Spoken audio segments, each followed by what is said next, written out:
Suhong only went to the Star City Martial Practitioner Association to take the assessment, get his certificate, and finally secure the benefits that came with becoming a real martial practitioner. But what should have been a simple test quickly turned into a scene no one could forget. The other practitioners looked down on him the moment they saw how young he was, but the moment the exam began, everything changed. After passing the vital blood test, Suhong stepped up to the combat power machine and held back on purpose, thinking too much power might cause trouble. Even then, his punch was so terrifying that the entire stand was ripped loose and sent flying into the wall, leaving everyone frozen in shock. A machine built to handle 3,000 combat power had just been blown away like scrap metal. That monstrous display immediately reached the ears of Wu Lingxian, the president of the Star City Martial Association. Curious about the genius who caused such chaos, she personally brought Suhong to her office. There, what looked like a simple meeting turned into something even more unbelievable. Wu introduced him to guiding techniques and then tested his natural attribute affinity with a crystal ball. What she expected was talent. What she saw was a miracle. Fire lit up to 100%, then thunder, then wind, and before long every single attribute reached the limit. In that moment, Suhong stopped being just a promising fighter and became a monster-level genius no one could ignore. But he wasn't always this strong. He used to train with his friend in a dojo, and his friend notices that there is something different about his skill. This is when Suhong reveals that he broke through to the Minute of Subtlety 2 days ago. When talking about the Minute of Subtlety, it is one of the martial mastery levels of this world, and the martial techniques are divided into 5 levels.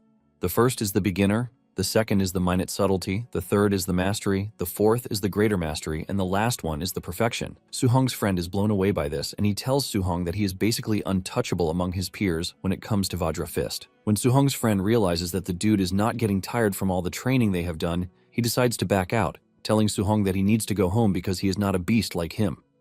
On his way out, he runs into their teacher Li, who is there to look for Suhong. Li tells Suhong about the martial examination and the need to pay 30,000 yuan to register, with the deadline being next Monday. Suhong nervously asks the teacher if he can't give him a few more days, and the man admits that he knows all about Suhong's suffering. He's aware that his family is in a tight spot, but there is nothing he can do to help since rules are rules. After the teacher is gone, Suhong continues training, and soon afterward, he is the only one left in the room. He is left thinking about his life so far. He remembers how his parents died when he was just 3 years old, and this is thanks to a ferocious beast disaster. Since then, Suhong has been living with his aunt and uncle. Apparently, after they discovered his martial talent, they decided to support his training with everything they had, since this era gives martial practitioners enough money to live the best life. Suhong is heartbroken that he is doing everything to become good at martial arts, but he only keeps making things worse.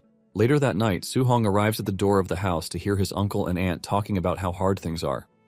Apparently the rent is almost due, but they are ready to delay the rent just so they can pay Suhong's registration fee. They believe that Suhong is such a magnificent talent that they can't hold back. It turns out that his aunt is even suffering from an incurable disease, but she is ready to stop taking her medicine so that they can save a lot of money. However, his uncle refuses, telling his wife to keep taking her medicine while he takes on another job to support the family. Hearing all of these, Suhong almost breaks down in tears, but he is able to pull himself together, and he happily enters the house like he didn't just hear everything they were talking about. His aunt scolds him for training so late into the night, believing that he must be exhausted already. Suhong offers to help with the task they are doing, but they refuse, suggesting that he take his rest first. While lying on his bed, Suhong decides that he needs to start fixing things by himself because his guardians have sacrificed a whole lot for him. Since he is looking to make some cool cash, he figures out that there is only one place he can go as a martial cultivator. Later on, Suhong heads to the Martial Apprentice Arena Defense Challenge, which is an underground fighting arena. Suhong wears a minotaur mask on his head to conceal his identity, and the host tells Suhong that all he needs to do is win 4 consecutive matches to take home 60,000 yuan. However, he is not allowed to lose because if he loses just once, he will get nothing. The crowd is not entirely thrilled by Suhong's presence since it is the first time they have heard of him or even seen him. They mock him, saying he is playing with his life because the underground arena is not a place for rookies, unless he is looking for death. Seeing that the crowd is dulled by his presence, the female hostess urges Suhong to heat up the crowd. Suhong is totally new to things like this, and he asks the hostess how he is supposed to do this. She gives him ideas like taunting the crowd or even trash-talking them. Suhong follows her advice and screams out, telling the crowd that he is invincible while calling his opponents weaklings. This only makes things worse for him, since the crowd immediately concludes that he is arrogant. The crowd immediately switches up to his opponent, telling him to tear Suhong apart. Suhong finally understands why it is an underground arena because the killing intent is all over the place. However, he has no choice because this is the only way he can earn the tuition money, but he can only hope that his Vajra fist carries him through a few wins. Suhong analyzes his opponent and realizes that he is just an easy opponent. The dude makes the first move, leaping towards Suhong with a punch, but Suhong easily counters him by smacking his head into the ground, easily knocking him out. Suhong raises his hand in excitement, but the crowd is not entirely pleased with his display.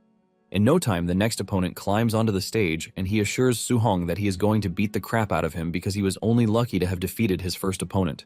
With a quick analysis, Suhong realizes that the dude is actually quite decent, and he beckons to him to charge at him. The dude leaps towards Suhong with a fist, but this time, Suhong meets him halfway with his own punch. With this, Suhong figures out that the dude might be decent, but he is actually inferior to him in strength. The dude basically left himself open after one attack, and Suhong is able to capitalize on this, landing a kick to the dude's waist to send him flying. The dude is sent into the wall and knocked out immediately, ultimately giving Suhong 2 consecutive wins. Meanwhile, the man in charge is watching the whole thing unfold from his office, and he is surprised at how skilled Suhong is, even though he is not even a quasi-martial practitioner. Before they know it, Suhong has gone past his third opponent, with just one match standing in between him and 60,000 yuan. The man says Suhong is the perfect match for fixed matches, and his junior, who is wearing a fox mask, offers to go recruit Suhong. The man tells Mr. Fox not to reveal the fact that he has already advanced to a true martial practitioner. Meanwhile, Suhong already sees himself holding the 60,000 yen in his hands because he believes that he can handle his opponents with his minute subtlety-level Vajra fist. Just then, the fox, who is known by the crowd as White Fox, steps into the arena, and everyone is blown away. They are not entirely impressed with White Fox's involvement because they know that he is pretty strong. When Suhong hears that the dude is a quasi-martial practitioner, he realizes that it is going to be a tough fight, but he is not ready to lose. White Fox sees the uneasiness on his face, and he urges him to chill out, assuring him that he is going to go easy on him. The referee then starts the match, and since Suhong can sense that he is inferior to White Fox, he decides to go all out from the beginning. Their fists meet halfway, and the force from the punch immediately tells Suhong that he is wrong. He realizes White Fox is not a quasi-martial practitioner, but a genuine martial practitioner who deliberately suppressed his vital blood energy. Sweat runs down his body, and before he even knows what is happening, White Fox punches him into the distance with his Thunder Rush Fist technique, which is a triple resonance Thunder Rush Fist. Suhong crashes to the ground with the attacks ravaging his body. The crowd is blown away when they see this, and they conclude that Suhong is done for. The fight continues, and Suhong is forced to be on the defensive. White Fox continues to taunt Suhong, telling him to show his true self because he appears to be weak. Suhong, on the other hand, cannot even move from where he is, and he knows for sure that if this keeps up, he is dead. He is looking for an opening when White Fox lands a punch straight to his face that sends him flying into the distance. Suhong crashes to the ground with his face disfigured and the realization that he is slowly losing consciousness. White Fox places his leg on him, telling him that if this keeps up, he won't be able to get the prize money that was promised. However, he lets him know that he has an offer for him. He tells him to join them and starts throwing matches for them while collecting the match's full prize. Suhong confidently tells White Fox that he is not interested in something so shameless. White Fox's tone and expression change as he tells Suhong to rethink his decision because he can't refuse them.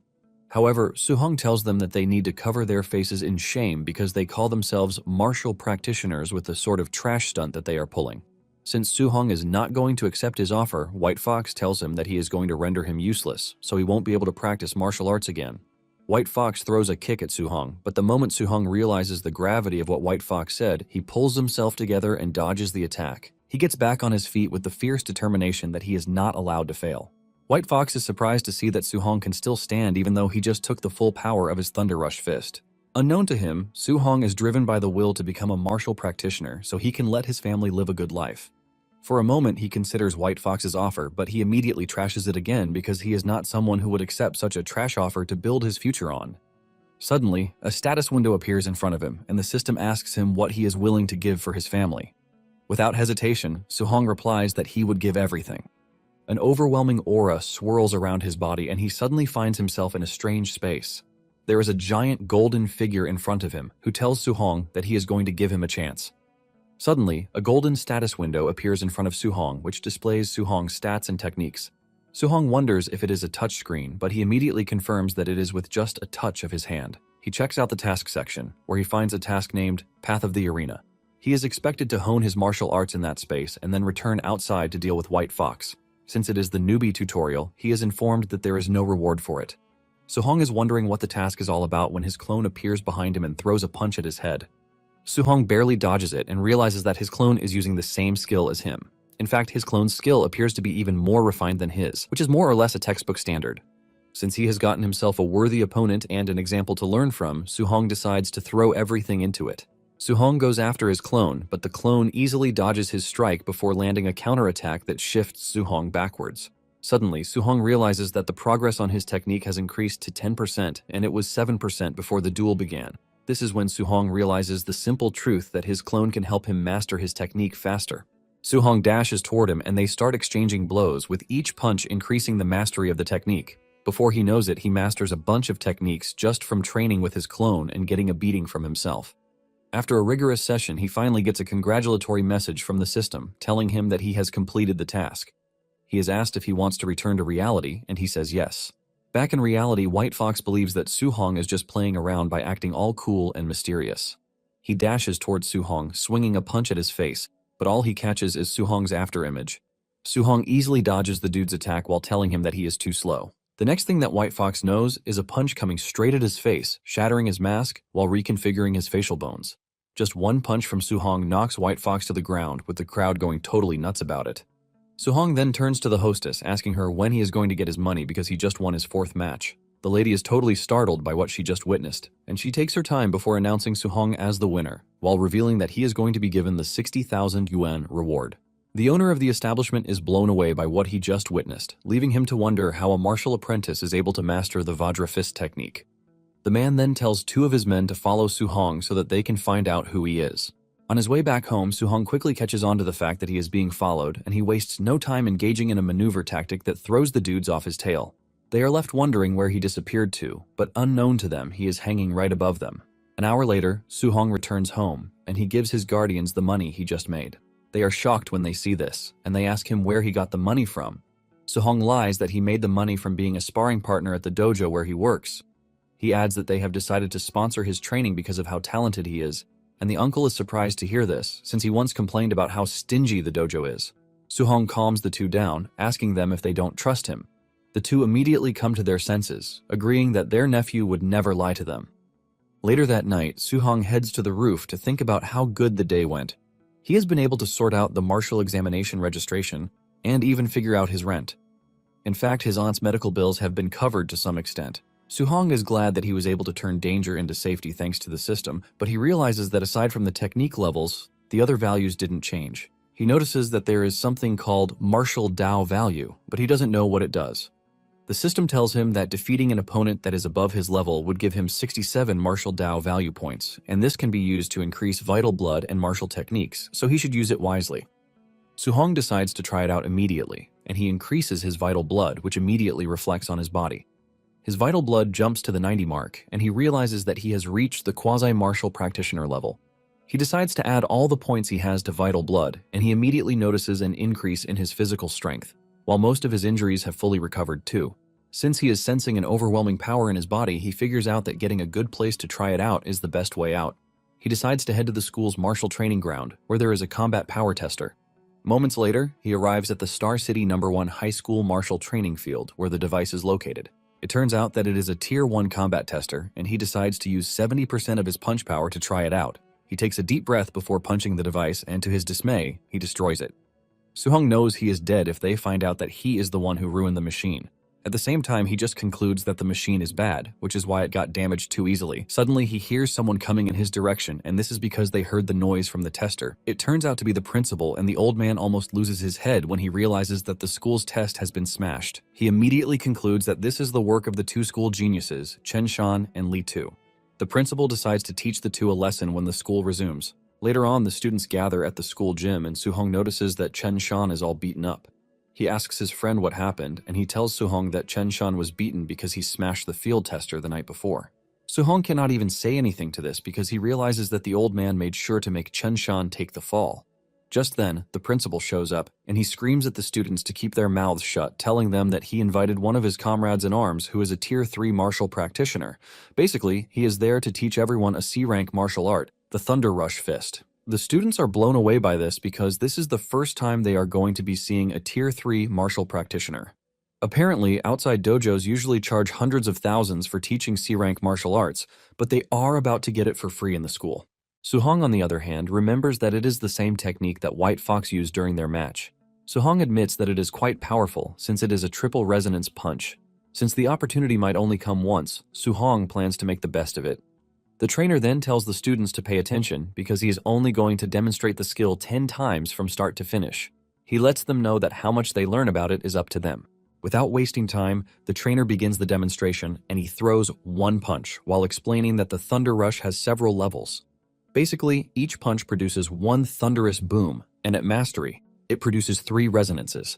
At minute subtlety, it produces 5 resonances, and at greater mastery, it produces 7, which is the trainer's current level. However, he lets them know that if the technique is perfected, it can produce 9 resonances. Nonetheless, he tells them not to rush themselves because even if it is only the beginner level they reach that day, it is enough. The trainer then tells them to follow his example as he starts the second demonstration. Hours later, the students are already exhausted, and no one has even been able to get it. Surprisingly, Suhong is no longer in the hall and his friend wonders where he has disappeared to. Moments later, Chen Shan reaches beginner level, and he remains the only person who did among the students. This further proves his status as the genius of the school. The principal excitedly tells the trainer that Chen Shan is the genius of the school, and he asks him if he is interested in giving him some guidance. However, the trainer is disappointed in what the principal is referring to as the genius in his class. He tells the man that Chen Shan is average at best. While walking to the entrance of the school, the trainer tells the principal, Li, that his students are trash, and he basically just made him waste a good trip. Li tells the trainer that he should be happy that he even found one student who reached beginner level because getting a top-tier genius is basically impossible. The trainer then tells the old man that martial cultivation is harsh, which means talent is too important. The principal agrees that relying only on effort without destiny is basically impossible. Suddenly, they spot a student practicing in the school field, and this student turns out to be Suhong, but his back is facing them, so they don't recognize him. Right in their presence, Suhong is able to wield the 7 Resonance Thunder Rush Fist, which shocks them. The trainer asks Li about Suhong, but he doesn't even know he has someone that talented in his school. They are further shocked when they realize that Suhong has reached greater mastery in what the trainer just showed them some hours ago. Just then, Li notices that the trainer is standing still, as if he is trying to understand something. Li asks him what the problem is, but suddenly the trainer tells the principal that he has finally understood what he needs to do. He clenches his fist and throws a punch to activate the 8 resonances, which shocks Li. Li can't believe that the trainer just broke through right there, and the man reveals that watching Suhong just gave him inspiration. He admits that he might never have been able to break through if not for him. However, he suggests that they ignore all boring conversations and just find out who the student is. They rush into the field, but to their surprise, Suhong has already vanished. As he walks away from the school, Suhong expresses his surprise at how exhausting it is to cultivate a C-rank technique. Since his Thunder Rush Fist has already reached perfection, he figures out that he has to find a way to earn martial Dao value to break through to martial practitioner as soon as he can.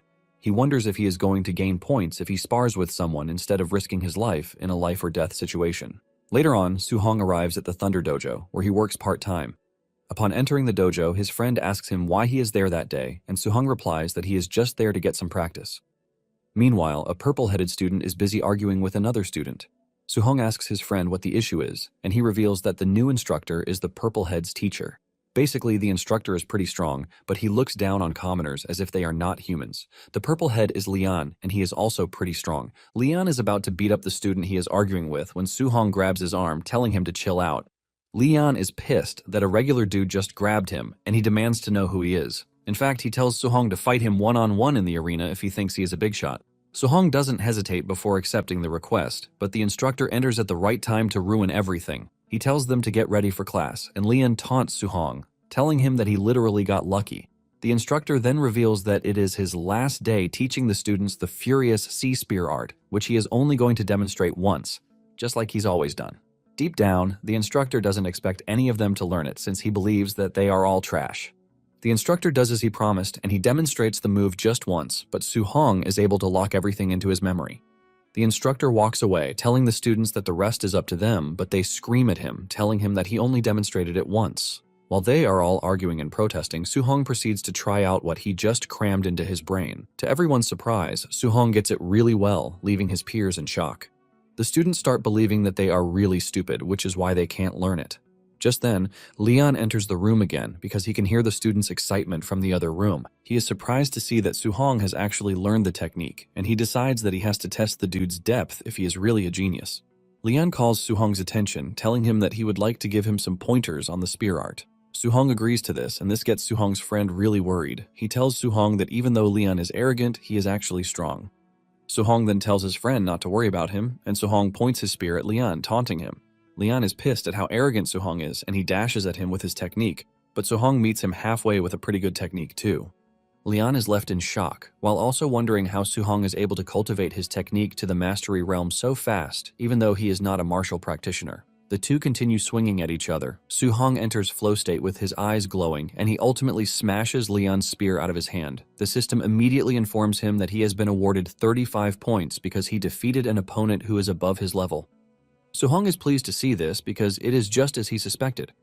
Since normal sparring can earn him points, he figures out that he would just continue sparring with more people. Lian, on the other hand, is on his knees wondering how he was defeated by someone he believes to be trash. He doesn't want to accept defeat, and he gets on his feet, dashing towards Suhong with a punch, but the instructor enters just in time to stop the fight. The instructor walks up to Lian and smacks him in the face, telling him that he can't fully call himself a martial practitioner unless he is able to face failure. Lian cannot believe that he just got scolded by his master because of Suhong. Deep down, the instructor is curious about how Suhong was able to reach mastery just by watching his demonstration once. The dude knows that the geniuses in the capital would have even had a time doing what Suhong just did. He knows that Lian is talented, but he is too arrogant, and he believes that being humbled by Suhong would teach him some manners. The instructor grabs Lian's head and forces him to bow to Suhong. The instructor also apologizes to Suhong, telling him that it is his fault for not teaching Lian well. Suhong cannot believe how fast the instructor can change his tone. That night, Suhong heads home, and on his way, he checks out the rewards he got thanks to the spar and teachings. Even though he is exhausted, he is grateful for the rewards. He remembers that the school exam is coming in a few days, and the students who have money have prepared high-grade alloy weapons, which means he also has to prepare a weapon of his own. Since the spear he used felt really comfortable, he decided to stick with spears, and he concluded that he would have to buy an alloy spear. However, he has just a little money, which is not even enough for his aunt's treatment, not to mention buying a spear. He starts racking his head if there is any other way to make money, and just then, he notices that an important piece of news is being displayed on the screen. It turns out that the city lord is recruiting martial practitioners because of the increasing number of ferocious beasts. Suhong immediately puts this on his bucket list. Moments later, he arrives at the house, and he immediately jumps on the task his aunt is working on to help her. He helps place massage plasters on his uncle's back, while telling him not to overwork himself again, since he can now make money for the family. His uncle admits that this would be nice, but he doesn't think he can sit idly. His uncle tells him not to worry because he is just earning a bit for daily expenses, so he won't push himself. Suhong's aunt then reminds him that he is going to need a lot of money for his martial arts training later, which is why they want to save as much as they can for him. Suhong immediately figures out that his uncle and aunt won't sit down to rest because they are already used to living in hard times, which means the only solution is to make a crazy amount of money to assure them that they don't have to worry about working themselves to death. This further cements his decision to earn from the ferocious beast hunt. However, he is aware that the wilderness is dangerous, and to be safe, he figures out that he would need to raise his strength as much as possible. He decides to put all the martial Dao points he has into vital blood. After adding all the points he has, his vital blood level shoots up to 95.2, which is just a step away from becoming a martial practitioner. After 2 full days of working really hard, Suhong is able to bring all of his martial techniques into perfection. Since his preparations are now complete, he figures out that it is time to leave the city to hunt beasts. That Saturday, Suhong heads to the Star City Martial Practitioner base, and since it is his first time coming there, he is surprised at how far it is. Upon entering the base, she realizes that it is filled with martial practitioners that one won't see every day. Suhong picks up a manual where he learns of the points awarded to each ferocious beast defeated from Tier 1, early stage, down to the late stage. It turns out that after killing a ferocious beast, one is required to cut off its left ear as proof or the kill won't be counted. He is looking around when he notices a group entering the base. The big guy among them carries a big bag on his back which is obviously filled with left ears. The arrival of the group catches everyone's attention, and leading the group is a blonde-haired fellow, Yeah.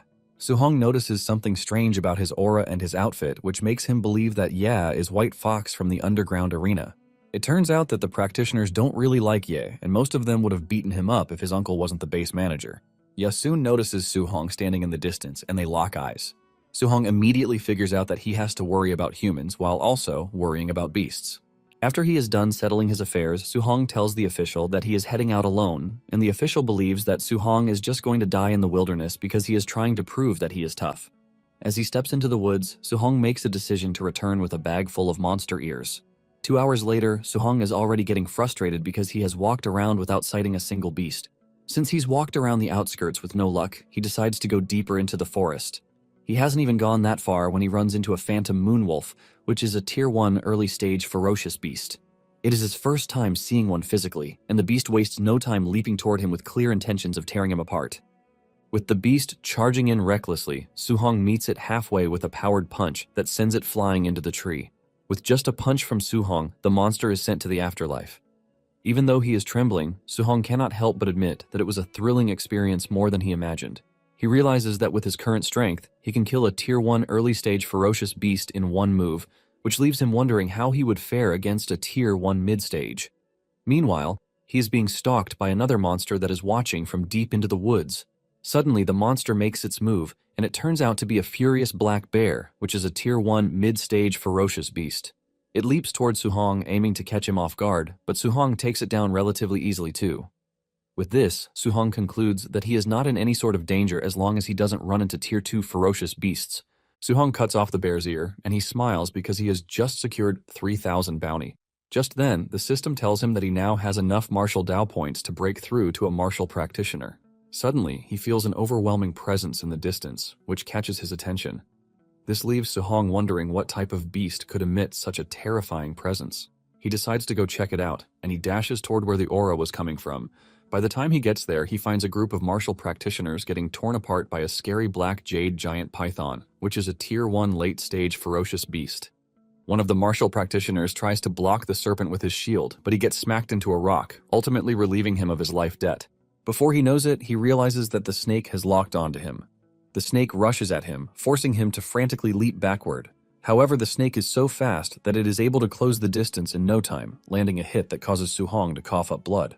Suhong cleans the blood in his mouth and he grabs the spear of one of the dead practitioners, telling the dead fellow that he would like to borrow his spear. Suhong then stands fearless in front of the snake, but this only makes the snake even angrier. The snake comes after Suhong with ferocity, forcing Suhong to run.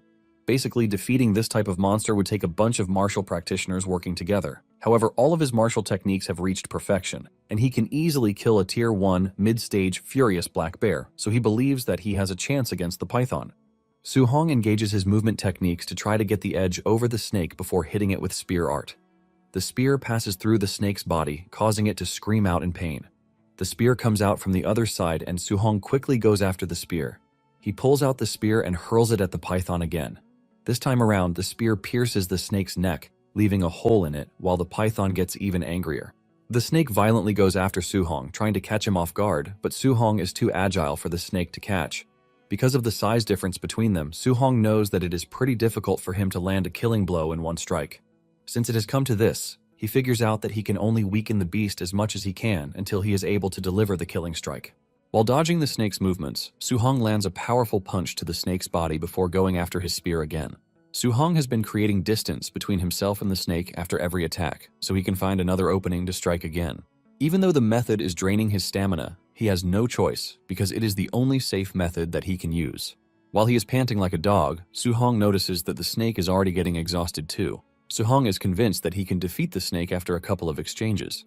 This motivates Suhong, and just as he's about to start another phase of attack, he senses something strange behind him. He looks behind to see the big guy on Ye's team leaping toward him with a punch. Suhong manages to raise his arm just in time to block the attack, but he is sent flying into the distance thanks to the heavy punch.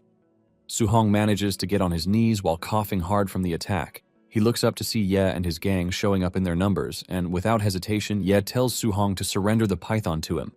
Ye tells Suhong that he thought he would die in the forest because he saw him leaving the city alone. However, he is surprised that he is lucky enough to have run into a wounded python. While they are busy discussing this, the python is already on the verge of death. And since Ye claimed he was just lucky to have found the python, Suhong figures out that they just arrived. Suhong knows that he is outnumbered, and to make it worse, they are martial practitioners. Suhong is thinking about a way forward when the big guy lunges at him again. He screams at Suhong, telling him to get lost. But Suhong is overtaken with anger. He screams at the dude, telling him that he was only forced to repel his earlier attack because it was a surprise attack. He asks the dude if he seriously thinks he can't beat all of them up. Suhong then meets the dude halfway with a powerful punch, and before he can even react, he gets punched in the head. The dude is knocked to the ground, ultimately taking him out of the picture. Seeing Su-hong's skill, Ye immediately confirms that he is the Minotaur dude from the underground arena. Ye tells Su-hong that he is literally the first person to ever humiliate him badly in front of many people. Ye then orders his lackeys to kill Su-hong. Seeing that he is about to be jumped, Su-hong grabs the spear and leaps into the forest. The dudes chase after him, but thanks to the dense forest, Su-hong is able to stay hidden. However, the gang is not afraid of Su-hong since he is just one person. Suddenly, Su-hong appears out of nowhere, and before the dude with a face mask even knows what is happening, he gets smacked really hard into the ground. Su-hong vanishes immediately, and Ye realizes that our guy is pretty fast. At this point, Ye's lackeys have started getting worried because the skill Su-hong just used is not to be joked with. However, Ye screams at them, telling them to keep their mouths shut. Meanwhile, Su-hong is hiding in a tree, and he knows that he would have been able to take on all of them head-on if the snake hadn't drained his stamina. Since this is the case, he is left with the only safe option, which is to pick them off one by one. Su-hong leaps off the tree, and he throws his spear beside them to catch their attention. The moment they lose focus because of the spear, he goes after the one with the nice hair and kicks him in the head, knocking him out completely. The last guy on the team screams like a baby, telling Ye that it would be nice if they ran because Su-hong is too strong, but Ye refuses, saying he has to kill Su-hong that very day. Before he knows it, Su-hong appears out of nowhere just like before and smacks the last guy to the ground, leaving Ye as the only person on the team. At this point, Ye is already shitting his pants, wondering how Su-hong was able to get that strong in just a few days. Since he is the last person on the team, Su-hong decides to toy with him. Su-hong runs past him, and by the time he turns around, Su-hong is already gone. Su-hong then reappears behind him, but Ye is able to react to this. He screams at Su-hong, telling him not to be overconfident, believing that he has cornered him. Ye fires off an energy blast from his finger that Su-hong barely dodges. The blast misses Su-hong's head, and it destroys the tree behind him. To keep Su-hong away, Ye continues firing off energy blasts from his finger, which is thanks to a skill called Void-Breaking Finger. Su-hong is forced to keep changing locations, and realizing how strong Ye's technique is, he wonders if it is a B-rank skill. Ye then starts to yap, telling Su-hong to show himself, but he doesn't stop there. He proceeds to threaten Su-hong's family, saying he is going to have them killed when he returns to the city.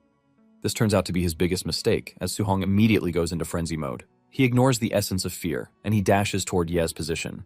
Ye is still boasting about his connections when a bloodthirsty Su-hong appears behind him with a powerful punch. He tells Ye that he actually preferred his arrogant self before punching him so hard in the head.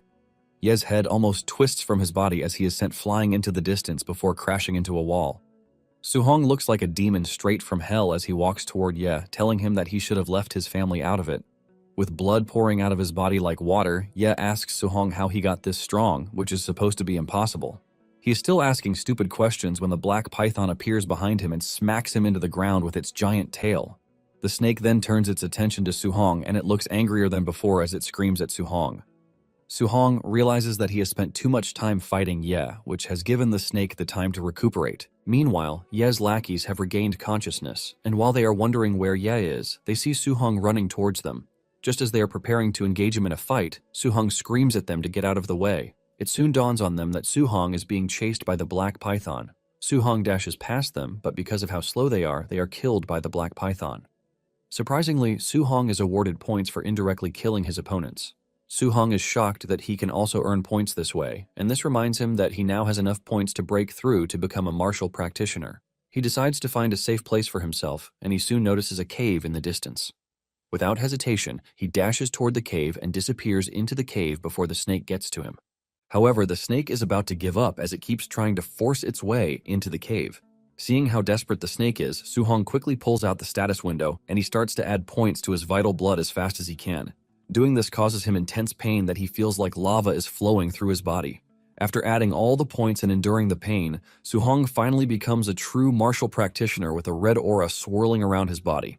Seeing the difference in Su-hong's aura, the python starts backing away from the cave. However, Su-hong goes after it, landing a punch to the snake's head that sends it into the air. The snake bleeds out profusely, but Su-hong is not yet done with it. Su-hong leaps toward the snake and delivers a powerful punch to its body before pushing its spear into its body. By exerting great force into the spear, Su-hong is able to pin the snake to the ground. This gives Su-hong the chance to cook up the Thunder Rush Fist, which he delivers to the snake's head without mercy. The overwhelming strength of Su-hong's punch is enough to crush the snake's head, which grants him 92 Dao points. Su-hong is extremely proud of himself because he was able to withstand the snake's attacks. When it is time to cut a proof for the snake's kill, he is left confused on what to do, since snakes have no ears. Nonetheless, he figures out that returning to the base is the most important thing. As he is about to leave, he finds Ye's crushed body on the ground. Su-hong lets him know that he should be thankful that he died the way he did because he obviously had other plans for him. Su-hong then decides to search him, hoping to find the high-grade technique that he was using. Fortunately for him, he found the book on the void-breaking finger. That night, Su-hong locks himself in the cave to memorize and master the new technique that he has just found. Once he is ready, he pulls out his clone and the two engage in a fierce battle in which he is trying to master the void-breaking finger. After so much stress, he finally breaks through to the beginner level of the technique. By the time he returns to reality, he realizes that he is already bleeding in the nose, which shows just how powerful the technique is. Su-hong decides to find a monster to test out the power on. 3 days later, Su-hong is still busy hunting down monsters with the new technique. He confidently fires off an energy blast into a brown bear, charging toward him, and this easily destroys the bear. Confident that he has mastered the skill, Su-hong concludes that it is time for him to head back to the base. He makes his way to the counter where everyone is documenting their kills. He drops his bag, and the attendant checks it out. She starts calling out the monsters that were defeated by Su-hong, shocking the other practitioners standing around. It turns out that Su-hong was able to take down monsters worth 406,000 points. This is when it dawns on Su-hong that he overdid it because he was looking to just hunt a few in the first place. Suddenly, a side of the wall in the base is destroyed. The practitioners are surprised to see that they are getting attacked when there are literally a bunch of them lying around. Just then, the person who destroyed the wall shows himself, and it turns out to be Ye's uncle, who is the base manager. The practitioners are surprised to see that old Ye is pissed, and the officials ask him what the issue is. The old man then reveals that his nephew and all of his gang have been killed. The crowd is shocked to hear this, but deep down, they are not concerned because Ye was a douchebag when he was alive, so most didn't really care. Old Ye then mentions that a B-rank technique was taken from Ye's body, and he wants everyone on the base to be searched before they are permitted to leave. Su-hong maintains a straight face while thinking about everything that happened in the woods. He is confident that the corpses can't be traced back to him, since the python was the monster that killed Ye and his team. Su-hong is thinking about this when Old Ye suddenly locks eyes with him, shocking him. Old Ye then turns to Su-hong and tells him that he is aware of his latest feat of taking down beasts as if they are nothing, which gained him over 400,000 points. One of Old Ye's assistants tells him that she checked Su-hong's stats and it was barely fit to be a Tier 1 early stage, so there is no way he killed that many beasts. The lady believes that Su-hong only picked up Ye's backpack, and she suggests that they search Su-hong. 2 bodyguards walk towards Su-hong with an intimidating aura while telling Su-hong to cooperate. Just as they are about to reach him, Su-hong points his spear at them before they can even realize. They ask him what he is trying to pull off, and Su-hong reveals that he is a student from Star City No. 1 High. He asks them if they are really willing to search him. The moment Old Ye hears this, he remembers that the principal of the school is known for how he fiercely protects his students. He knows fully well that the principal is no joke, so it won't make sense to cross him. However, he believes that Su-hong is quite suspicious. Old Ye secretly admits that Su-hong might be a genius if he were the one who hunted down all the beasts, which means wrongly accusing him might cause problems for them. Old Ye then moves over to Su-hong, telling him how Ye and his team were ambushed. He adds that a technique was stolen from them and they would need to search him. Su-hong then decides to add a clause to the whole thing. He tells Old Ye that he would like them to pay him 30,000 yuan just in case they don't find anything on him. Su-hong is confident that none of what happened can be traced back to him. Old Ye agrees to the deal and he tells his men to thoroughly search Su-hong. After they are done searching him, they find nothing, and Ye tells them to give Su-hong the 30,000 yuan that he owes. Su-hong is glad that everything is going pretty well, and it is thanks to the fact that he burned the book before he even left the forest. After he has been searched, Su-hong prepares to leave, and he has his next plans mapped out already. Su-hong then heads to the inn of the martial practitioner base. Once he's settled in, he decides to use his points. He is shocked to see that he has that large a number of points in stock. However, he is left confused about what to choose. He realizes that the mortal body and spirit haven't received any upgrades since the start. Since he is curious, he decides to try it out, and he dumps his points into the spirit and mortal body. After filling the mortal body with enough points, he decides to push the rest into the spirit. This is enough to cause severe changes in his body that Su-hong can even feel. The spirit skill is about to transform him into a muscular man, but Su-hong is able to dial it down. He is thankful that he got it under control because there is no way he would have been able to explain it to anyone. 1 hour after this, Su-hong heads to the Star City Martial Practitioner Association. He meets with the attendant at the reception, telling her that he is there for the Martial Practitioner Assessment. The lady attends to him calmly, telling him that a staff member will soon show him the way. Just as said, a staff member shows up to lead him to the section where he is going to take the test. As he walked past the other practitioners, they were all surprised that a kid like him was coming to take the test. The staff informs Su-hong that a Tier 1 martial practitioner needs 100 vital blood and over 1,000 combat power to pass the exam. The practitioners who see him believe that he is just there to give the whole thing a trial. Upon arriving at the testing center, Su-hong watches as some fellas fail the test. However, one candidate, Li Ming, passes right in front of him with a combat power of 1,000 points. It turns out that he is Jiang Ming's student, and Ming is Leon's instructor too. Ming is surprised to learn about this, wondering just how many disciples he has. The dude then arrogantly tells Su-hong that he is up for his test. Li Ming believes that Su-hong is going to embarrass himself because he believes he has a chance. Suddenly, his arrogant behavior is watered down when he learns that Su-hong passed the vital blood test with 123 points. However, he tries to calm himself with the fact that Su-hong hasn't taken the combat power test yet, and this is the main deal. Su-hong is led to the power testing machine, and he remembers how he broke the machine at school. He realizes that he has gotten stronger, so he is going to use 4/10 of his power. Suddenly, it dawns on him that this might backfire because if he goes too light and fails to get the required number, it would be bad. He then decides to go with 5/10 of his power to avoid errors. Su-hong punches the field tester so hard that it gets disconnected from where it was bolted to. The tester is sent crashing into the wall, shocking those who witnessed the test. Li Ming, who was arrogant some minutes ago, couldn't even comprehend what just happened in front of him. The tester's capacity is 3,000 combat power, but Su-hong basically went past that, and the other practitioners conclude that Su-hong is a freaking monster. Meanwhile, the president of the Star City Martial Association, Wu Lingxian, is seen in her office complaining about the lack of geniuses. She is worried that her position as president would be threatened if she can't provide one very soon. Suddenly, one of the officials came rushing into the room, telling her that a monster had just appeared at the martial practitioner assessment. Wu's head immediately goes into overdrive when she hears, because it is just what she wanted. Later on, Su-hong is in the hall taking instructions from one of the staff. He tells him that he is going to get a practitioner identity, while also receiving an allowance. Suddenly, Wu shows up at the top of the stairs, telling her subordinate to hand Su-hong over to her. The dude is shocked that the president shows up just because of Su-hong. Wu introduces herself and tells Su-hong to follow her. Su-hong acknowledges the order, but he is impressed at how young the lady is, and she is already a force to be reckoned with. Upon arriving at the president's office, Wu talks about how Li told her that he had no geniuses in his school, but it turns out to be a lie. Su-hong then asks the lady why she brought him to her office because he only came to register as a martial art practitioner so he can collect his allowance while getting a guiding technique. Wu urges Su-hong to relax because she has already told the staff to handle the martial practitioner certificate and his monthly allowance. And for the guiding technique, she tells Su-hong that she is going to teach him personally. She asks him how much he knows about guiding techniques, and Su-hong explains what he learned in the books. Wu lets him know that what the textbook said is not entirely wrong, but she reveals that the guiding techniques are far more than just cultivation methods. She uses her heavenly flame guiding technique as an example, saying it absorbs fire attribute spiritual energy. Although it strengthens the body, it also imbues her attacks with flame attribute destructive power. She tells him that if he can externalize the said attribute, he can extend his attack range. However, for a Tier 1 martial practitioner like him, she tells him that carrying a trace of it is already impressive, so he doesn't have to break his back wrapping his fist in the attribute as she just demonstrated. Su-hong is shocked when he realizes that guiding techniques can be used for attack because he had only thought they were for absorbing spiritual energy to cultivate. He is surprised that the textbook he read never mentioned something like this. Wu continues by saying there are 7 spiritual energies of heaven and earth. There is metal, wood, water, fire, earth, thunder, and wind. She says they all have their strengths and weaknesses. But when it comes to raw attack power, thunder ranks first, metal comes in second, and fire is third. She then tells him that the guiding technique that he is able to cultivate depends on his affinity. Su-hong gets the hang of it a little and realizes that one can actually choose whichever guiding technique they want to practice. Wu places a big ball on the table, telling him that it is a crystal ball, which is used for testing affinity. She mentions that the larger the glowing area, the higher the affinity.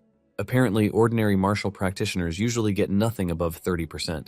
However, Wu has about 80%, which is considered to be really high, although she believes that a genius like Su-hong will be able to exceed 90%. Su-hong takes the ball, and he knows that it would be something out of the ordinary if he gets 90% compared to the talented Wu. Just then, the ball starts to glow, and to Wu's surprise, it is entirely full, which shows that Su-hong has 100% affinity for the fire attribute.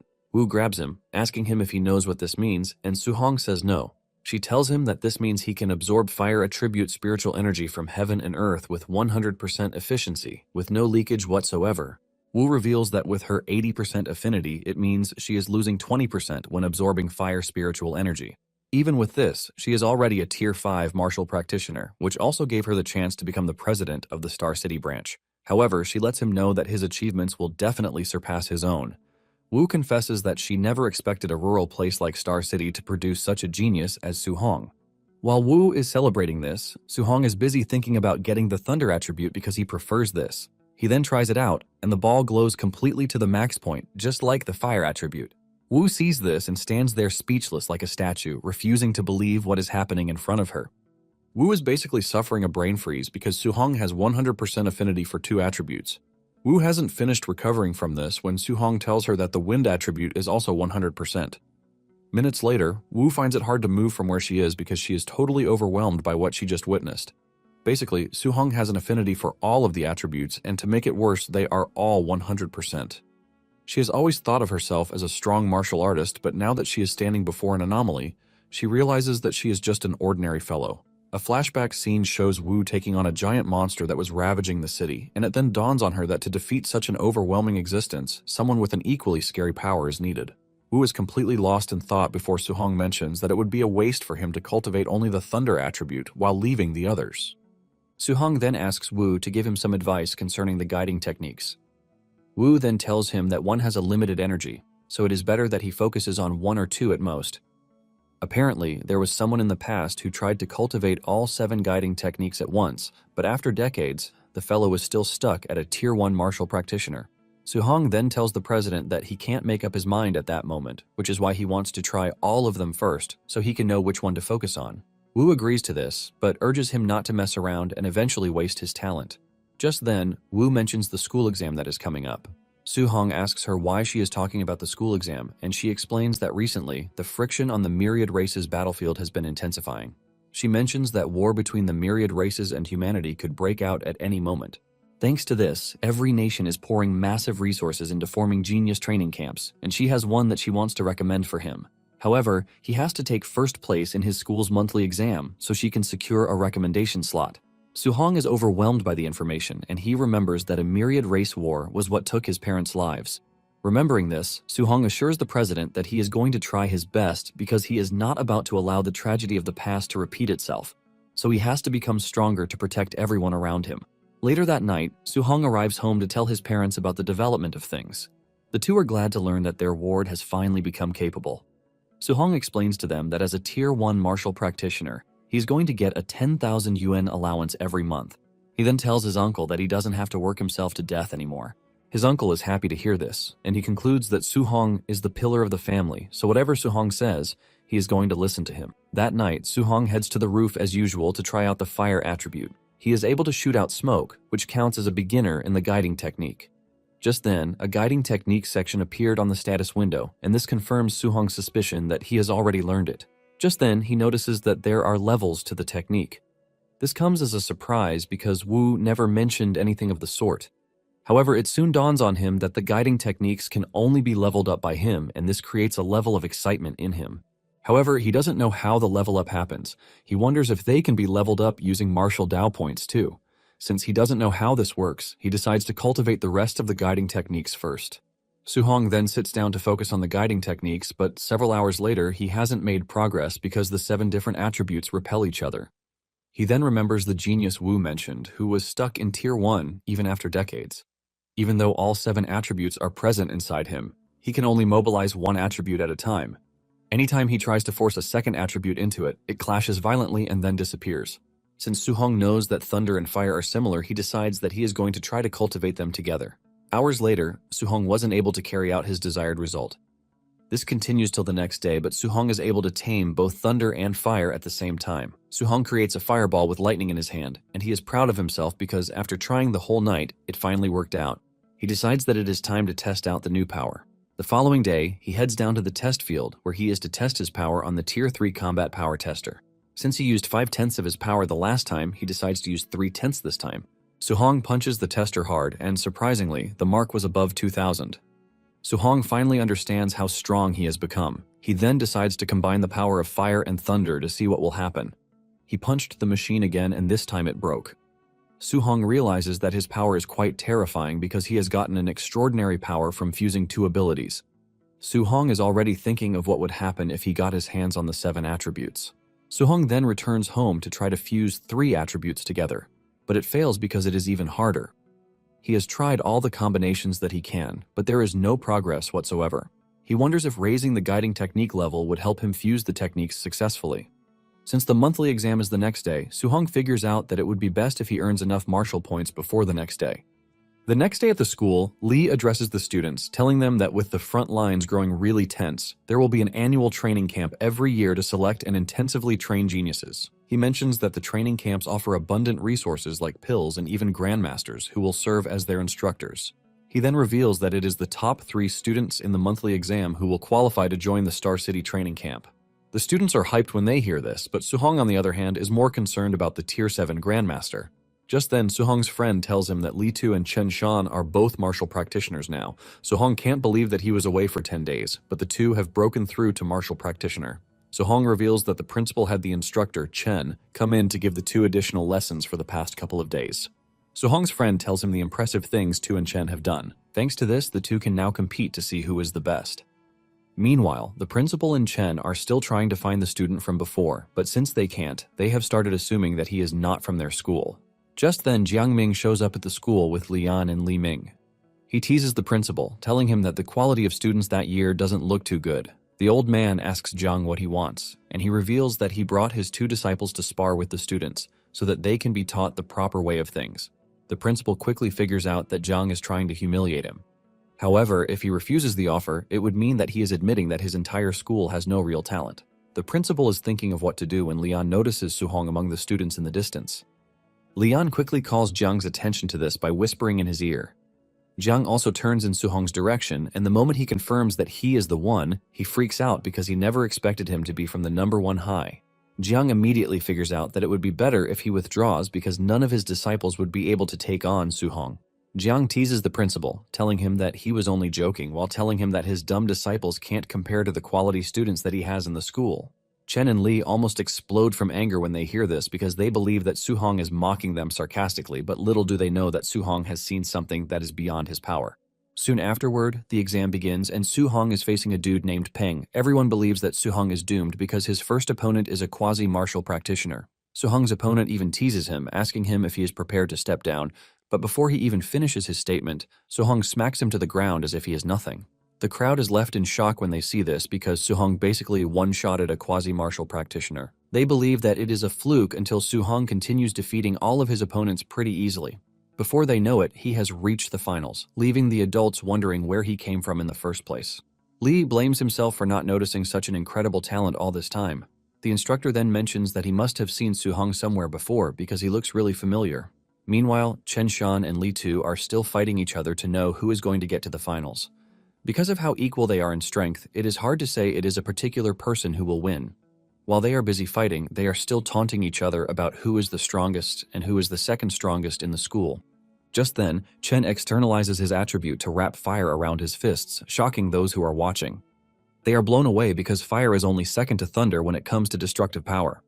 Tu then shocks everyone by externalizing his own attribute, which is metal, and it is more powerful than fire when it comes to destructive capabilities.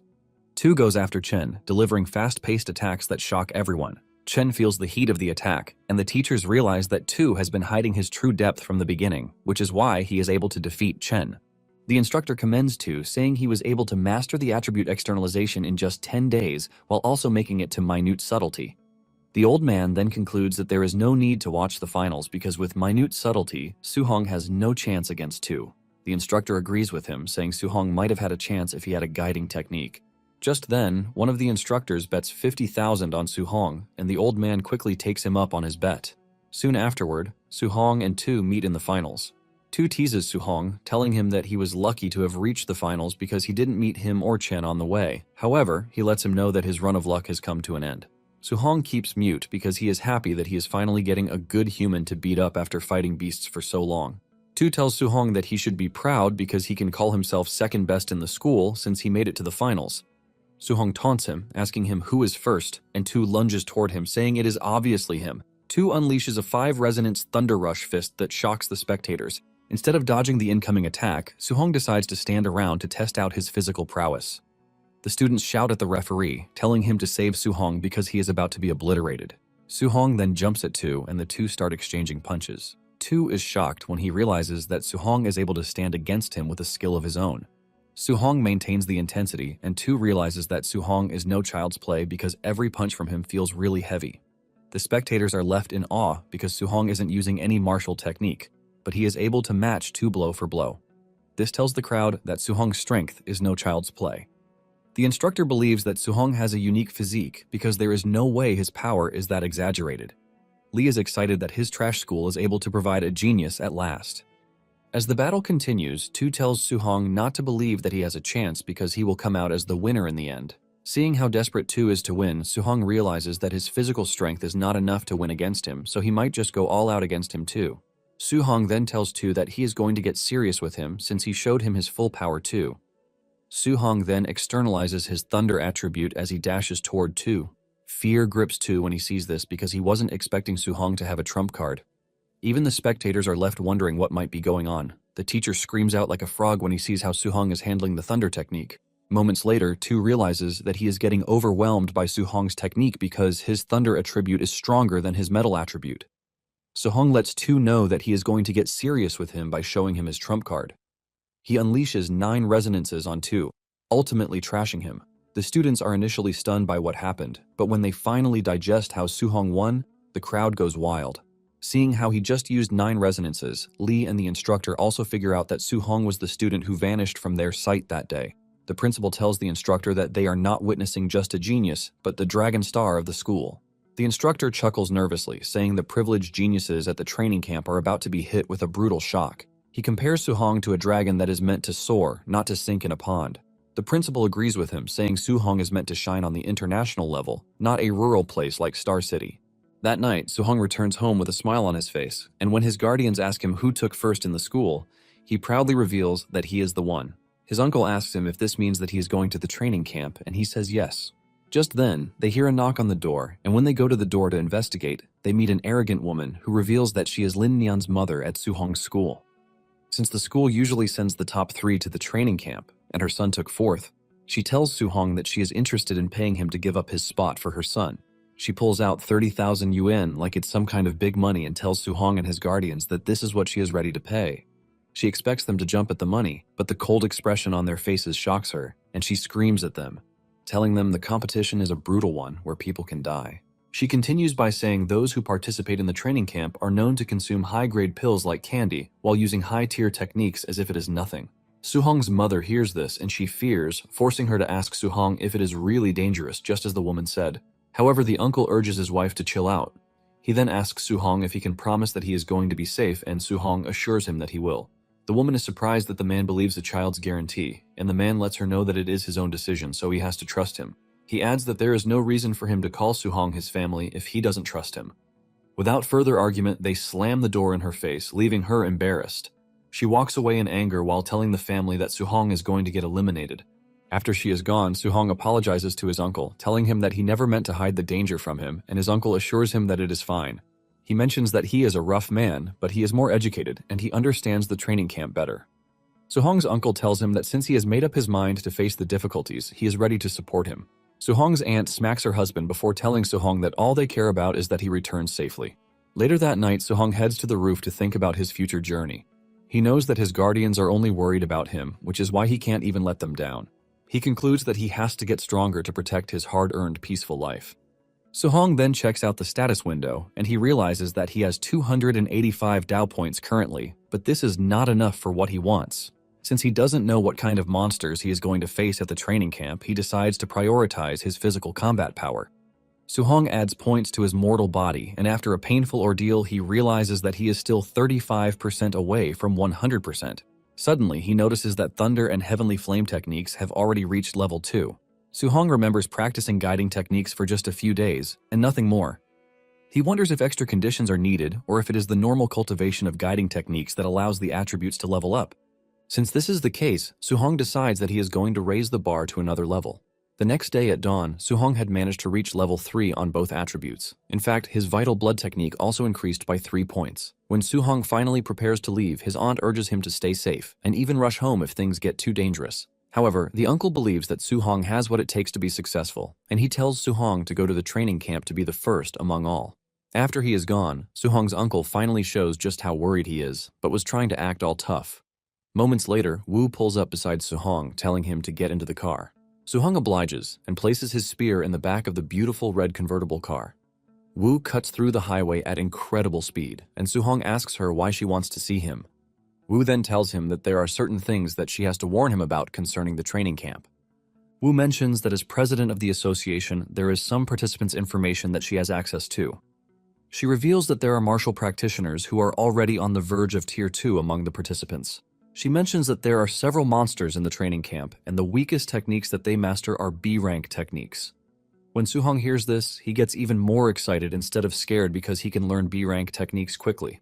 Wu admits that Su-hong is the strongest she's seen when it comes to talent, but she lets him know that he doesn't have the same level of resources as those he is going to meet in the training camp. She urges him to suppress the challenges and setbacks he faces in the training camp because he is talented enough to do this.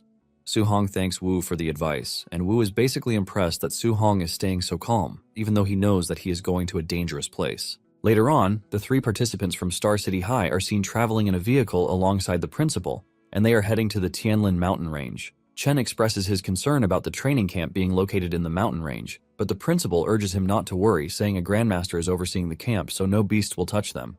Apparently, the mountain range is connected to other cities, and there are monsters that are as strong as rank 7 grandmasters residing there. Basically, the beasts are always going at each other, and they are far more ferocious than beasts found elsewhere. Even a rank 2 martial artist would not want to carelessly set foot into the mountain range. As they drive through the road leading to the camp, the students can feel strange presences watching them, and they are not wrong because monsters are everywhere. Even though the competition is going to be tough, Su-hong finds himself liking the whole idea of it. Upon arriving at the meeting point, they realize that several other students are already present. The students stare at them like vampires, and when Su-hong realizes that his colleagues are about to be intimidated, he takes the lead and tells them to follow him. They confidently walk over to the temporary camp, and the official tells them that they have to wait there until everyone arrives. Even after everyone has arrived, there is still going to be an entrance examination that will be conducted. Su-hong is surprised to hear this, but before he can ask more about the whole thing, the big boys and girls arrive at the camp. They arrive in luxurious vehicles with a convoy surrounding them. The redhead lady is Yao Yan, and she is a spirit reader. The dude in white is Lin Xinghe from the Lin family, and he likes to show off. The third dude is the city lord's son, Tan Tuo, and he has a 95% fire affinity. Su-hong realizes that the trio is the pack of geniuses that Wu mentioned. Su-hong is curious about them because he wants to see if they are truly geniuses or not. With everyone present, the official decides that it is time to lay out the rules of the training camp. He tells them that the training camp is located within the mountain range and it is 30 kilometers away from where they are. Apparently, they have to hold a token before they can get access into the camp, and he reveals that these tokens have been embedded in certain beasts. Basically, they have 8 hours to hustle to the training camp, which is 30 kilometers away. Even though 8 hours seems more than enough for the distance, they have to consider the fact that they would face dangers on the way. Su-hong, on the other hand, is not essentially worried because he believes that this provides the best chance for him to hunt down monsters as much as he wants, as long as he gets to the camp in 8 hours. One of the students asks the official what would happen if they ran into a beast that they can't handle. The official tells the dude to consider himself unlucky because he would be eliminated, but he lets them know that someone would come to save them. The students start to protest when they hear this because it is possible that the strong people would even get eliminated while the weak ones would pass by luck. The official berates them, telling them that life is unfair while making an analogy of someone who trained really hard, but death took him away at the last minute. He urges them to walk with caution if they don't want to encounter high-level beasts. However, he lets them know that only cowards move that way. One of the students agrees with him, telling his comrades who are scared to go die in a trash bin. One of them takes this up in anger and immediately tells the big mouth that he is going to beat him to a pulp. The official quickly informs them that fighting is not allowed within the camp, but once they get to the mountains, they are allowed to do whatever they want. He lets them know that they are free to steal tokens or just beat someone up because they don't like their face. When Su-hong hears this, he realizes just how brutal the training camp is because they are encouraged to fight each other. With this, it is pretty obvious that more than half of the participants would be eliminated before they even reach the camp. Suddenly, it dawns on Su-hong that he might actually get a ton of points if he decides to fight the dudes. The official shuts everyone up by telling them that it is time to move. He blows the whistle and everyone scatters into the woods. The two who had a beef with each other from before start to chase each other, and without wasting time, a fight ensues between them. The two exchange blows, but it appears that they are evenly matched. Meanwhile, Suhong is watching them from above, and he is not entirely impressed because he was expecting the so-called geniuses to be more fierce and powerful. He decides to use his time to hunt a few beasts instead of wasting his time on the participants. He is about to leave when he hears the two trash-talking poor people. This immediately changes his mind and he decides to beat them up for points. He grabs a stick and walks up to the two to tell them to stop fighting. Suhong suggests that they play with him instead, but the dude decides to insult him instead. The two tell him that they have no interest in playing with him but to beat him up. Suhong then tells them that they are getting it wrong because what he meant was that he wants them to gang up on him and beat him up. The dude in a blue uniform angrily dashes towards Suhong, but Suhong hits him so hard in the tummy that he is sent flying into the distance. The moment the other dude sees this, he realizes that something is wrong because the dude is supposed to be evenly matched with him, but Suhong just took him out in one single move. He's still thinking about this when Suhong makes his move and dashes toward him. He hits him really hard in the head with the stick to totally knock him out. After beating them up to a pulp, Suhong lets them know that it is their punishment for looking down on commoners like him. The guys in the control room are surprised when they see Suhong pop out of nowhere to one-shot the two. They ask their boss if the two are already considered to be eliminated, but he tells them that they haven't requested rescue, which means they are still in the game. Moments later, the two wake up, raging from being humiliated by Suhong. The two start making excuses like they would have won if they hadn't underestimated Suhong. Since they now have a common enemy, the two end up being friends so that they can get their revenge on Suhong. They grab the stick that he used to beat them up so that they can use it against him too. Meanwhile, Suhong is busy cutting through monsters. He runs into a bunch of wild boars that move aggressively in packs, and the moment they sight him, they dash towards him. However, Suhong easily cuts them down in one strike. After he is done wiping them out, he notices that he used to get dozens of martial Dao points for defeating just one martial practitioner, but ever since he leveled up and got stronger, the point rewards have been getting smaller and smaller. Suhong then remembers that he needs to get some tokens. He cuts inside the boars that he just defeated, but finds no tokens. He is surprised that all of the beasts he defeated had no tokens at all, which made him realize that the tokens are hidden inside higher-level beasts. 30 minutes later, Suhong realizes that he can't find low-level beasts, unlike when he first entered the forest. Just then, he runs into a rank 1 phantom night tiger. Without hesitation, Suhong slams his spear into the beast, knocking it flat to the ground before finishing it off with a powerful piercing into the head. By killing the tiger, Suhong earns 35 points, and he realizes that a rank 1 beast is basically too easy for him at this point. However, he can only hope that the tiger has a token hidden inside it. After rummaging through the beast's insides, Suhong finally finds a token, which confirms that the tokens are hidden inside high-level beasts. Since it took him 3 hours to run into a high-level beast, Suhong concludes that the deeper he goes into the mountain, the higher the beast's rank. At the same time, there are a few of them. Suhong figures out that earning low-level monsters will give him more points because there are a lot of them to hunt. Suhong basically switches to a quantity over quality situation, and since there are 5 hours left in the assessment, he decides to max out his mortal body progress. Suhong takes his hunting seriously as he ravages the forest, rooting out monsters like weeds. He fights a bulk load of monsters before finally running into a bear, which is a high-level beast, but he also defeats this monster relatively easily. He punches the bear into a tree before going after it like a maniac. All the beast sees is a scary man charging at him with an unforgivable punch. The punch is so powerful that it takes the life of the bear and even destroys the tree behind it. Suhong is pleased with his progress so far because after raising his mortal body to 60%, he can now kill a rank 1 mid-stage beast, relying solely on his physical strength. He notices that he has earned 254 martial Dao points already, which means he can max out his mortal body progress with 100 more points. Realizing that he has 3 hours left, Suhong decides to gather as many points as he can. Suddenly, he hears a strange noise in the distance, and this catches his attention. Suddenly, a giant golden beast appears right above him, leaving him to wonder what sort of beast it is. He has a faint idea of what beast it might be, and it is the legendary Golden Rock Beast King. He is staring the beast in the face when it unleashes its aura. Suhong is forced to hold onto his sword while his legs tremble just to make sure he doesn't get flung away by the shockwave coming from the beast flapping his aura. Suhong is forced to leap behind a rock just to escape the beast's terrifying aura. This immediately tells Suhong that he is still really weak because in recent times he's been cocky about his strength. However, this has given him a reality check because in front of the real deal, he is nothing but an ant. Suddenly, he notices a ball of light in the distance, and this light appears to be human. This human is a rank 7 Grandmaster, and his name is Qin Tianli. Qin tells the beast that he would like to borrow his territory in the meantime so he can leave. The beast replies, telling Qin that he never said he could use his territory in the first place. Since he is acting all tough, Chin tells the beast that he is just going to have to beat him into submission. Chin dashes toward the beast and punches him so hard that he screams out in pain, but the Grandmaster tells him to shut his mouth because he is not yet done with him. Chin delivers several painful blows to the beast's body to show him who is the boss. After he has beaten the beast to his satisfaction, Chin tells the bird to make himself scarce, because he would not like to repeat his words. He tells the Beast King to vanish that instant because he is now taking over his land. The Beast King ends up running off while threatening a rematch, but Chin tells the beast to stop yapping. Chin then uses his overwhelming aura to communicate to the applicants, introducing himself while also revealing that he is in charge of the assessment. He assures them that they have nothing to worry about because he is going to protect them. Seeing just how powerful Chin is, Su-hong immediately raises his standard. Moments later, Chin returns to the camp, where the rest of the instructors are waiting to welcome him. They commend the Grandmaster for being so powerful that he beats up the Golden Rock Beast King, which is known for its formidable physical strength, into submission. Chin tells the group to stop flattering him and just come with him to the control room to see those who withstood the beast's aura. Upon entering the control room, they watch a playback of what happened when the beast unleashed its aura.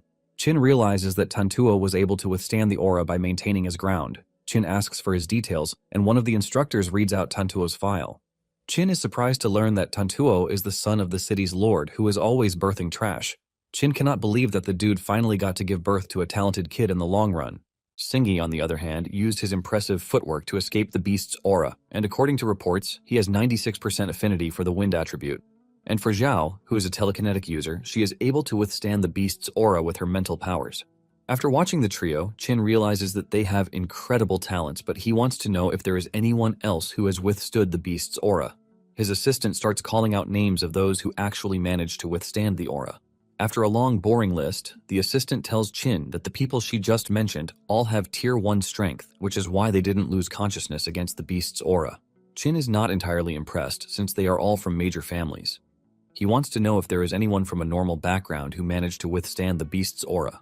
His assistant tells him that the students from the regular schools are only at early stage Tier 1. She is about to start taking a deep dive into Star City High when Chin stops her, telling her that he's heard enough because the school doesn't really live up to its name.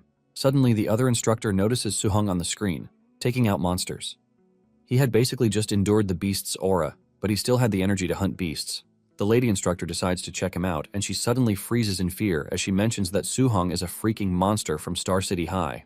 The other guy believes his colleague is overreacting, and he grabs the report from her to see what she is overreacting about. Just to look at the report, the dude suffers a brain freeze. Chin wonders why the two who are Tier 5 martial artists are shaking at the sight of a report. Chin decides to check out the report, but he also panics the moment he sees what Su-hong is capable of. In fact, he doesn't want to believe that Su-hong is a freaking human at this point. Su-hong basically has an affinity for all of the attributes, which makes him a different kind of monster entirely. In the report recommendation, everything Su-hong is capable of is included, and it is also noted that he is currently cultivating all 7 attributes. Excitement grips Chin because he wasn't expecting a talent like this to emerge from a rural area. Chin screams out in excitement, saying they have just hit the jackpot of the millennium. Just then, he mentions something that is totally weird. He points out that Su-hong's vitality is only 120 points, and for his talent, it is quite weird. The lady instructor then reminds Chin that Su-hong is cultivating the 7 attributes together. The man freaks out, saying this is why Su-hong is stuck, because even a god would be ruined by this. He wonders if Wu didn't explain how things work for him. Just then, an assistant shows up to tell them that the students have started to arrive. Chin rushes outside to inspect them, and just as expected, the 3 super geniuses are the first to get to the camp because they were able to get to the camp 6 hours after the exam started. Soon afterward, more applicants keep coming in, and with 30 minutes left, all the applicants have supposedly arrived at the camp except Su-hong. The other applicants believe that whoever hasn't shown their face with just 30 minutes left on the clock doesn't deserve to be in the training camp. Deep down, Chin is wondering why Su-hong hasn't shown his face just yet. Chin starts to get worried that the precious gem he just discovered is about to get lost again. Just when the clock is about to run down, Su-hong shows up in the distance. He was totally locked in on farming points that he lost track of time, and thanks to this, he is covered in blood and beast's insides from head to toe. When the other applicants see him, they start making fun of him, believing that he had it tough, which is why he appeared filthy. The 2 simpletons who wanted revenge on him also made it, but they decided to wait until the training camp to get their revenge on him. As the clock hits the 8-hour mark, the official gathers the applicants to tell them that whoever hasn't shown up at that point has failed the exam. Since they are all present, he figures out that it is time to explain the rules of the training camp to them. He reveals that there are several major facilities in the training camp, which are the gravity training room, the footwork training room, the beast combat, and the martial arts pavilion. He reveals that in the martial arts pavilion, one can exchange for martial arts, footwork techniques, pills, and weapons up to A rank. When Suhong hears this, he concludes that coming to the training camp is actually the right choice. However, using any of these services requires them to spend their contribution points, which can only be earned one way. The only way to earn these contribution points is to pass the various training courses, and passing them with flying colors will earn extra rewards. Since it is already getting late, the official tells them that they are free to go and sleep, but they can also go train if they want. He tells the injured students to follow him to the dormitories, and Suhong heads to the dormitory. Suhong enters his room, and he is pleased to find out that it is a single room, which means he has his privacy with no one watching him as he cultivates. Suhong then gets on the bed as he prepares to max out his mortal body, since he now has enough martial points to do so. Suhong inputs all of the points into the slot, and this generates a lot of heat that almost turns him into lava, but in the end, he gets a successful evolution. Suhong feels so much power running through his body, but he manages to block it from going haywire. By the time he is done, Suhong can feel the intensity of the power and how good it feels. He checks the status window and realizes that he has been given a strength title, which is Overlord Body. This is believed to be the strongest physique in terms of strength, but since his spirit tier is currently 0%, he is confident that it means that the technique can still be upgraded. Suhong admits that the special physique is quite incredible, and he decides to test out just how much strength the Overlord skill has. Suhong grabs his spear to head out to training, but to his surprise, the spear snaps from a casual snap. Suhong sighs in pain because C-rank alloys are quite expensive, and he paid a big sum to get this. Suddenly, it dawns on him that he didn't actually buy it because he picked it up. He figures out that he would need to gather enough contribution points as soon as possible to exchange for an A-rank alloy spear. Suhong wonders just how many kilos he would be able to handle if he wears a weighted vest to earn contribution points. Meanwhile, at the warehouse, Tantuo is moving around with a 3-ton weighted vest, and he claims that it is even light. The other applicants are left in awe as Tantu shows how impressive he is. Basically, they have all the rights to be amazed because a normal Tier 1 martial artist can handle only a few hundred kilograms. Even Xiao and Xinghe admit that Tantuo's strength is something else. Even Qin and the others who are watching from the control room are impressed by his brute strength. The lady assistant then asks Qin when they are supposed to find Suhong to explain the dangers of cultivating the 7 attributes to him. Qin then replies that they can't be direct because geniuses are proud, and telling him directly will only backfire. Qin believes that the way forward is to use certain methods to make him realize that his path is wrong, so he can willingly give it up himself. Qing then turns to the other guy, asking him if the other martial artists who will carry out the night raid have been assembled. The dude replies that it is going to take a bit more time because it is a bit of a tussle to assign personnel to match the varying combat strengths of the students. He reminds Qin that they just finished an assessment, and if they face a night raid immediately, they would definitely lose their cool. However, Qin tells the dude to arrange a late Tier 1 martial artist for Suhong because he wants him to be completely crushed and defeated. Once Suhong has been beaten up, he plans to explain the disadvantages of simultaneously cultivating 7 techniques to him so he can obediently listen to him. The assistants are worried that this might cause Suhong's Dao to shatter because his spirit is low, but Qin doesn't see it the way they do. He argues that he is doing to help Suhong, and if his Dao heart shatters, it just means that he is trash. Later that night, Suhong steps out of his room and he sees a bunch of applicants who are following Tantuo because he is entering the gravity room to train. Since everyone has gone to watch Tantuo, Suhong has the warehouse to himself. Inside a carton is a scoring bracelet that every applicant is required to have. He picks one up and wears it before heading to where the weighted vests are located. He realizes that the heaviest vest in the room is rated 10 tons, leaving him shocked and completely blown away. He wonders what it is made of and who the hell would wear something like that. He tries to wear it, but realizes that it is too heavy for him. Even though he might be able to wear it, it is going to affect him drastically. Suhong then proceeds to wear a 5-ton weighted vest, which seems very light on him. He runs around the room to test it out, and he realizes that it is the best for him. However, he is curious to know what Tantuo and the others chose, and unknown to him, he is far superior to them. He is convinced that they are stronger than him, and he decides to go and check out their training session because he hopes that he can pick up 1 or 2 experiences. Meanwhile, the other applicants are doting on Tantuo because he went into the gravity room with a 3-ton vest. He also set the gravity to 2x, which means he is currently playing around with 6 tons. Although he is struggling with it, it is still quite impressive to the applicants. When Suhong learns about Tantuo's vest, he realizes that he basically has a misunderstanding about the toughness of the Overlord's body.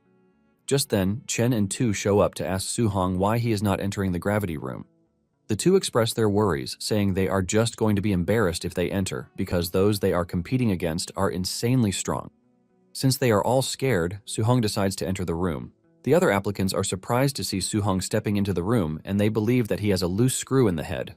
Some even assume that he is not wearing a weighted vest, and this is thanks to the jacket on him. Everyone keeps saying trash about him, but he just keeps mute and heads into the gravity room. Basically, gravity rooms require a lot of money to build, which is why it is only available to noble families.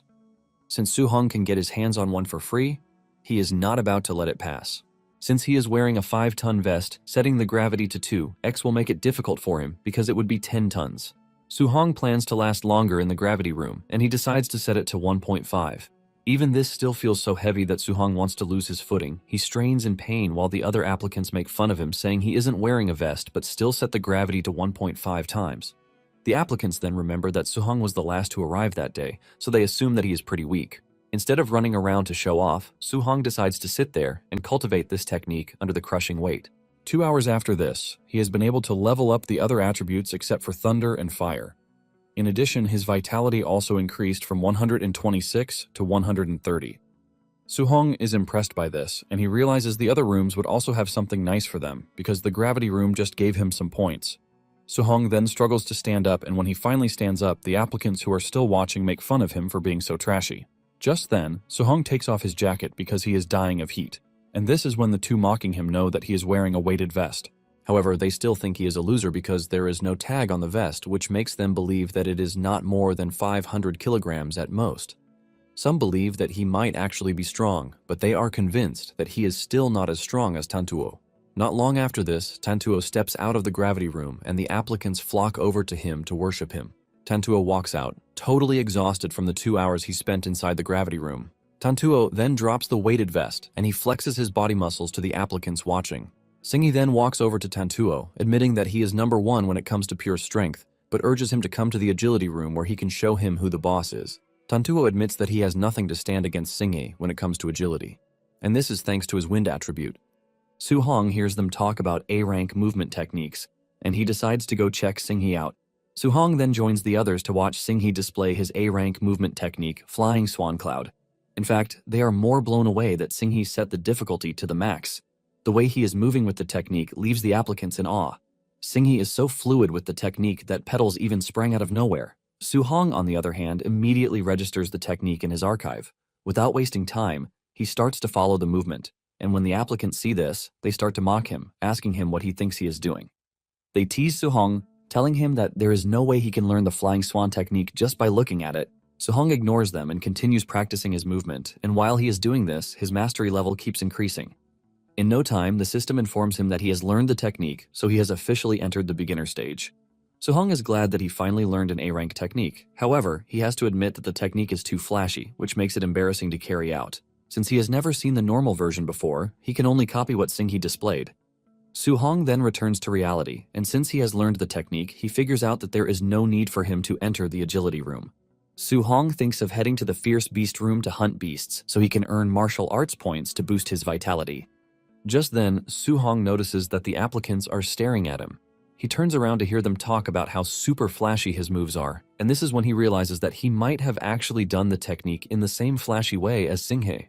Suhong immediately dashes off because he realizes that Singi can't be his mentor when it comes to movement techniques.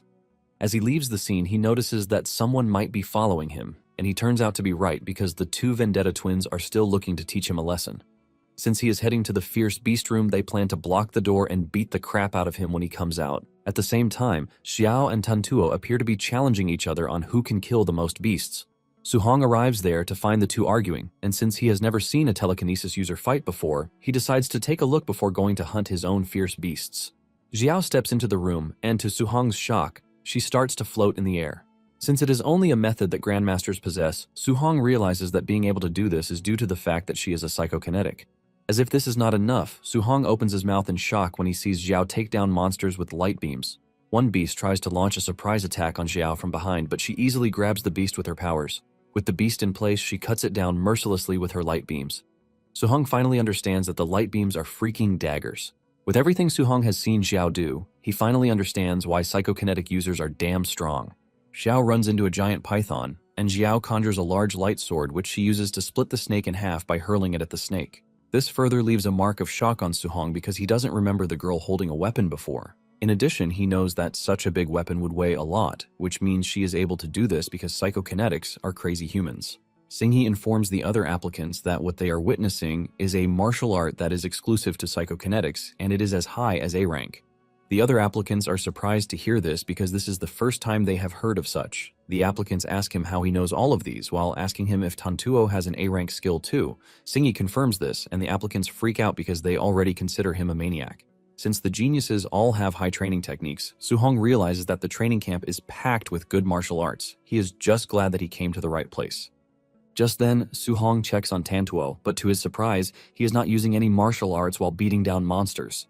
Suhong quickly realizes that the dude is not even ready to unveil his trump card. Nonetheless, he is confident that he is going to find a way to learn from Tantuo later. He is eager to be a psychokinetic, but his spiritual power is low.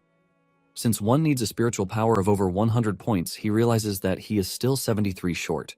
With the amount of points that he needs for what he wants, Suhong decides within himself that he is going to challenge the entire area, which is going to cause him to go on a killing spree. Suhong then proceeds into the room, and his two vendetta stalkers decide to stay outside, waiting to teach him a lesson. However, their entire system goes haywire when they see the number of scary beasts that Suhong wants to challenge himself with.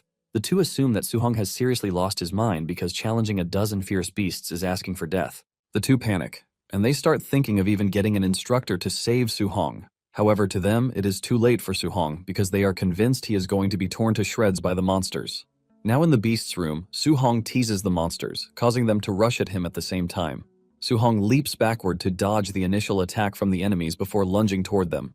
He punches the monsters so hard that their insides are torn apart. The Vendetta twins are left speechless because Suhong is tearing apart monsters that even mid-grade martial arts would find really hard to do.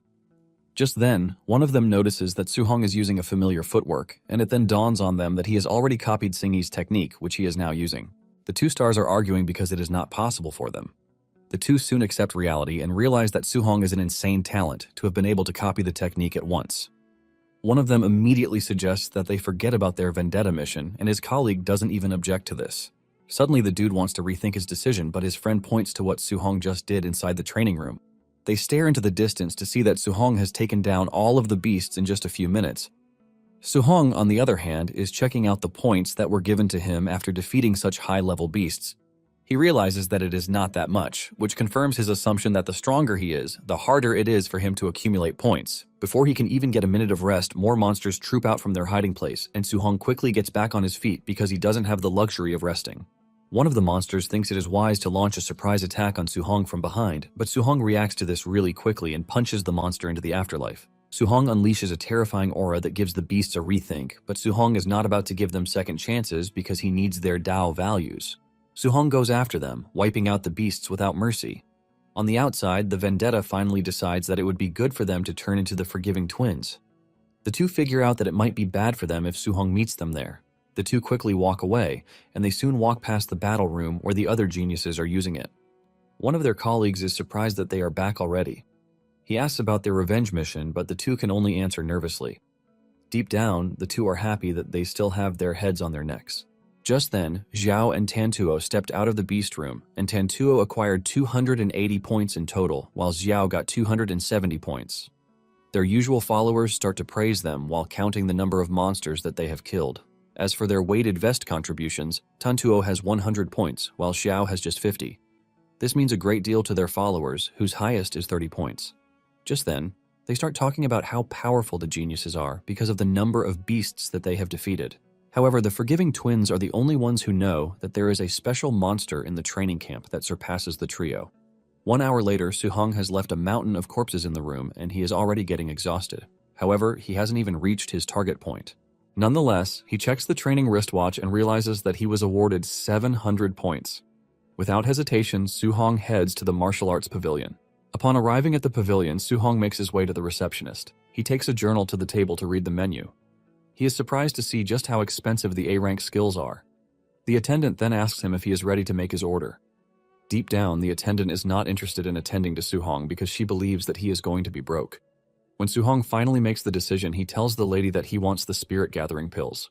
He asks the attendant if it is true that they help to boost the spirit. She confirms this, but lets Suhong know that it only takes effect once. Suhong quickly orders the Tier 4 spirit-gathering pill, and the attendant is shocked when he shows her his points. The attendant cannot believe her eyes, and just like a good girl that she is, she presents the pill to Suhong. Suhong thanks the lady and asks her if she has any alloy spears that he can buy. Suhong ends up exhausting all of his points when he buys the bears. It turns out that the one Suhong bought is the C-rank fire dual attribute spear. Suhong then realizes that his stats have improved a bit, but he still needs Dao points for what he plans to do. Suhong then opens the box given to him by the attendant to take out the pill sitting inside. He swallows the pill and in no time he feels the changes in his body. With determination, he reveals that he is going to become a spirit master. With the pill's effect kicking into place, Suhong can feel all the exhausted nerves in his body get soothed. In addition, his mind has become really clear, giving him the ability to sense everything going on around him. By the time the pill is done with its work, Suhong is surprised to see that it actually boosted his spiritual power by 24 points. He calculates the martial points that he currently has and realizes that even if he uses all of them, he would still be 0.5% short of what he needs. To get the 0.5%, all he needs is 5 martial points, which is equivalent to 1 beast that is defeated. With this, Suhong wishes that he had killed just one more beast. Nonetheless, he can't regret what is already gone, and he decides to rest so he can take care of it the next day. Meanwhile, at the training camp warehouse, the instructors who are going to be participating in the raid have been gathered. They are given leaflets to look at the applicants that are assigned to them. While others are getting assigned to the geniuses of the camp, one particular dude finds out that he is stuck with Suhong, who has just 123 vitality points. Even his friends ask him why he was assigned someone who is as trashy as Suhong. One believes that Chin made a mistake, but Chin enters the room at the right time to let them know that it was no mistake. The dude goes ahead to challenge Chin's decision, saying the dude is trash. However, Chin lets him know that Suhong is not as simple as he seems because his combat power is on par with that of advanced stage martial artists. The group is shocked when they hear this because they don't expect someone who has just over 100 vitality points to be able to challenge a proper martial artist. Chin then tells the officer attached to Suhong that he's going to understand what he is saying by the time he fights him. The dude still complains about the whole task, forcing him to slap him on the head. He tells him to go all out from the beginning because he doesn't want Suhong to retain any doubt that he is strong. The dude still can't believe that he is expected to fight such a weak child. He even asks Chin if he has a beef with Suhong, while telling him that he's not going to be held responsible if he cripples him. Chin smiles when he hears this as he urges the dude to beat Suhong to a pulp so he can get a reward. The dude agrees to this, and deep down, he can't wait to deal with Suhong. Moments later, the raiders make their way to the dormitories to perform drills. Suhong soon hears chaos in the distance, and while he is still thinking about this, the door is cut open by the man set upon him. He almost gets cut in half by the invader's sharp sword, but he vanishes before the strike happens. Suhong quickly grabs his spear, and a fight ensues between the two, while Suhong is wondering just how strong the instructor, Jinfeng, is. Jinfeng boasts about his strength, telling Suhong to count himself unlucky for running into him, and this is when Suhong realizes that the dude is from the myriad races. Suhong smiles because this is exactly what he is looking for. Suhong figures out that he would be able to gather the last 5 martial arts points to become a telekinetic if he defeats Jinfeng. Jinfeng is shocked when he realizes that Suhong is actually taking up a fighting pose against him, leaving him to wonder if he has gone out of his mind totally. Their weapons clash, and this is when Jinfeng realizes that Suhong's strength is crazy. In fact, his combat strength is on par with an advanced stage 1, and Jinfeng confirms with this that his boss wasn't lying.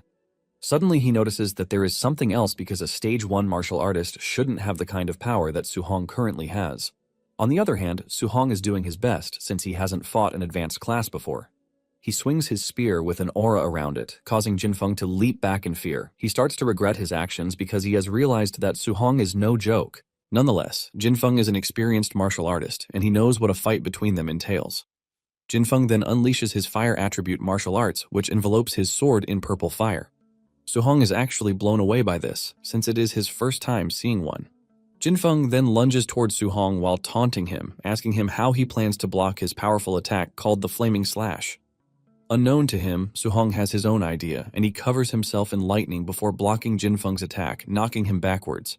The wall behind Jinfeng is shattered from Suhong's block, leaving Jinfeng sweating like a goat. He can't believe that Suhong just blocked his fire martial art by externalizing lightning, and this is when he admits that Suhong is a terrifying, talented kid. However, he still teases him, telling him that it appears that he is bad when it comes to lightning attribute spearmanship because he wouldn't have been able to easily defeat him. Suhong admits that he actually doesn't, but he decides to do something crazier by mixing 2 attributes, which are lightning and fire. Jinfeng starts shitting his pants because he never thought an attribute fusion was possible, but Suhong is basically doing it with ease right in front of him. Jinfeng is left totally stunned because he has always believed that attribute fusion is nothing but a myth. He is still panicking when Su-hong leaps toward him with a powerful attack, and Jinfeng tries to uphold his honor by launching a counterstrike.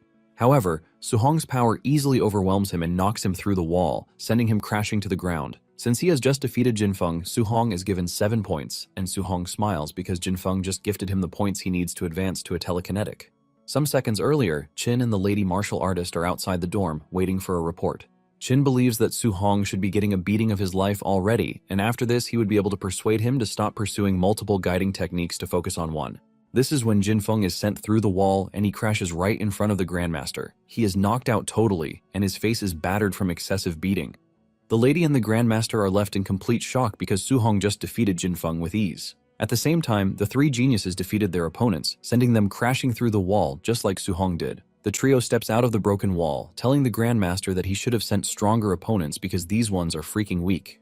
Tantuo then notices that there are 4 defeated instructors on the ground, and the person who defeated the 4th one even finished faster than them. Xinghe assumes that Jinfeng is weak, which is why he lost to his opponent. However, the lady martial artist knows that Jinfeng is actually the strongest among these 4. Qin is not surprised by the 3 geniuses pulling off a win, but he knows that Su-hong is an early-stage rank 1 martial artist, which means facing a tier 2 opponent should be tough, but he even finished faster than the 3 geniuses. He wonders how he could have done it, and suddenly, an official comes running over to tell Qin that something has just happened. Qin assumes that a student was killed, and he tells the dude that it is quite usual. However, the official tells Qin that it is about Su-hong using attribute fusion when he was fighting Jinfeng. Qin initially counts this as nothing serious, but the moment it rings in his brain, he grabs the official, asking him if he is serious. The dude reveals that Su-hong actually used thunder and fire to defeat Jinfeng. The dude mentions that it is something he saw on the screen, but he is free to ask Jinfeng if he thinks he is lying. Jinfeng manages to come back to life to tell Qin that Su-hong really used attribute fusion. The Grandmaster freaks out again, as he reveals that the only genius in the world who was able to carry out attribute fusion actually spent 12 years on it, but Su-hong has been practicing this just for a month. The Grandmaster starts feeling hyper about the whole thing, and he boasts about how Su-hong is a celestial prodigy that descended to Earth in human form. The lady then asks Qin if attribute fusion is really powerful, as he is saying it. Qin then explains to her that the first person to do it was able to suppress 2 Tier 2 fighters while he was still in Tier 1. The lady then asks why it is not talked about enough, and Qin mentions that research shows that carrying out the technique is extremely difficult, and it also carries a risk of crippling one's cultivation. He tells them that it is basically useless because one would be stuck in Tier 1 for life. However, he is blown away by how Su-hong was able to succeed in just 1 month, which shows just how crazy his level of comprehension is.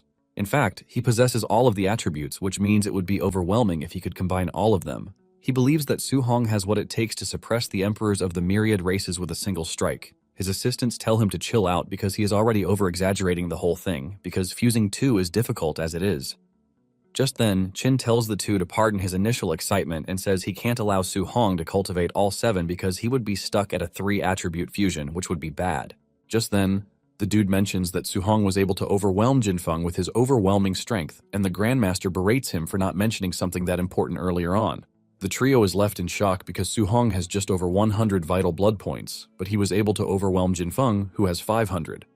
Qin then tells them that Su-hong's physique might be something legendary, and he decides that a sparring match is going to be held the next day because he wants a full assessment of Su-hong's combat strength and vital blood.